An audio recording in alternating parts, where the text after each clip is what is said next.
มาแล้วมั่งมีแล้วโอ้ขี้ตมเต็มตัวแทนแม่มุกพาไปเล่นขี้ตมมาบ่เร็วไปลงน้ำลูกไปลงน้ำเด้อลงน้ำขาบลงน้ำไปอาบน้ำซะก่อนไปกินเฟิงไปเร็วฮะไปเล่นฝั่งพูนก็ได้มันจังห่มกูฮอดพูดไปอยู่ฝั่งพูนมันจังห่มไปลูกไปลงน้ำไปสายปลาสิไปโดดทางไหนมือนี่แม่มุกละพาด้านลาโดดทางไหนสายไปโหดเอ้ยมันนี่กับสิไปน้ำไปเร็วลงน้ำเลยนี่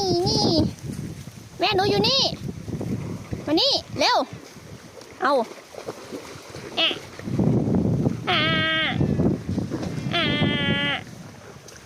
แม่มุกมาเอาหนูหน่อยแม่มุกมาเอาหนูก่อนนี่มิวอยู่นี่แม่หนูอยู่นี่นั่งมีอุ้ยก็มาเอาน้ำบ่ไปฮะนี่ถ้ากันลงไปพาลูกลงไปลูกละระวังแม่มูค่อยๆไปโอ้ยอย่าตามน้องลูกไปฮะนี่อุ้ย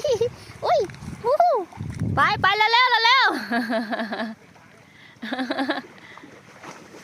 อวดเป็นไดยังไปพาลูกไปฮะนี่